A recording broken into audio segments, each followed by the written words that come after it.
5 seconds.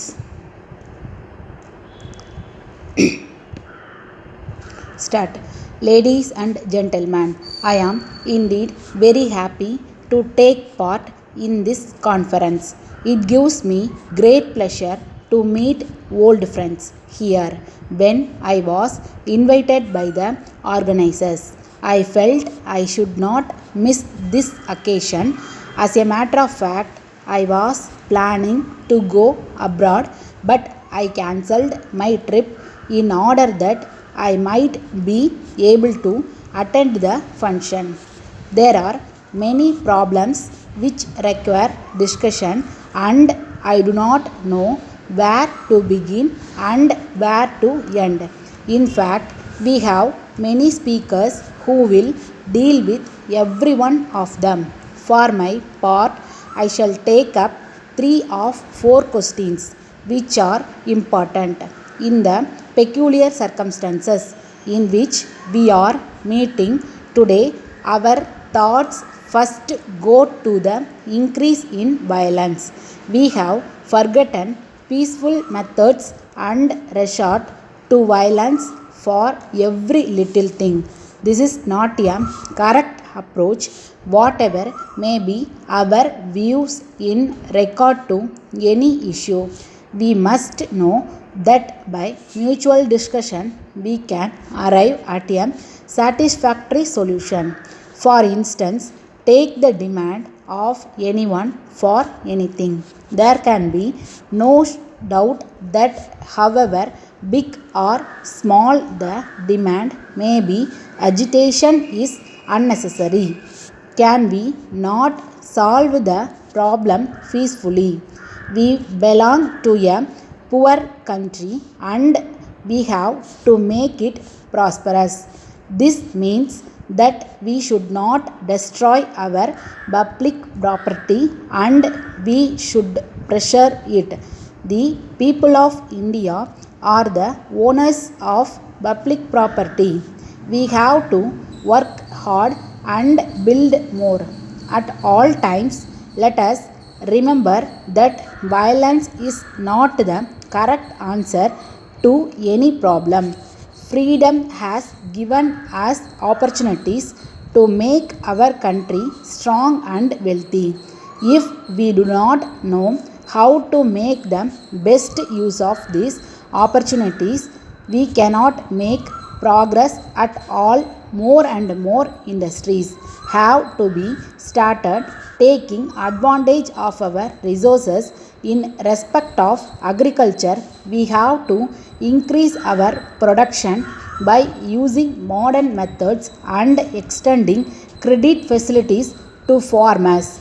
We are happy to note that banks and cooperative societies are playing a significant part in this regard.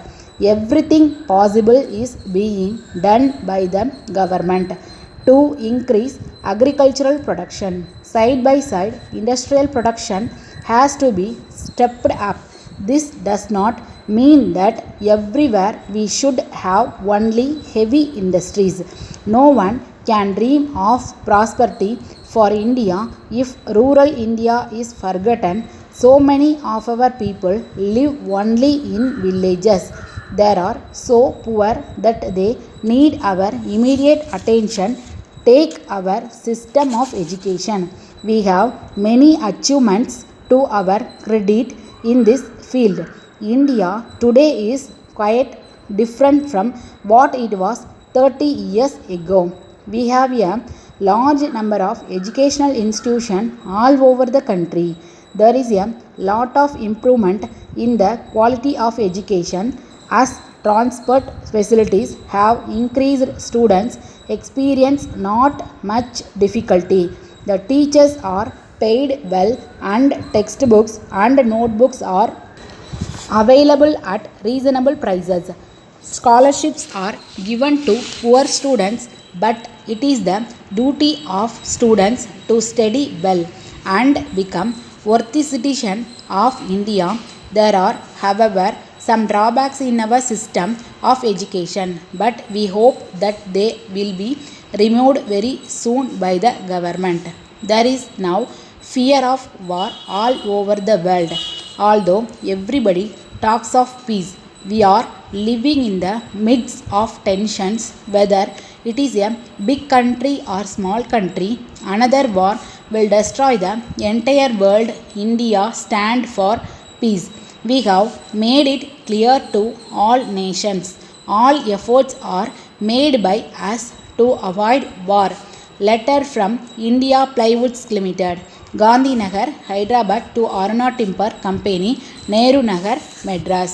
Dear Sir, we are in receipt of your letter of the 10th instance, for which we thank you. In fact, we expected your reply much earlier, and we were wondering whether our letter was lost in transit. Our anxiety, as you will surely understand, was that we should clear our old stocks well in time before the higher prices of our new goods were enforced. The cost of production has now gone up as the source of supply of our raw material is affected by strike. We are therefore very happy that you have evinced interest in our products and are in a position to place a firm order. As you are aware, our plywoods are manufactured to international standard, and they also carry ISI mark. At the London Trade Fair last year, we sold out all our exhibits and booked orders to the tune of rupees 5 crores. We won an award which adds to prestige of India, and we hope to make a signal contribution to the increase in our export earnings.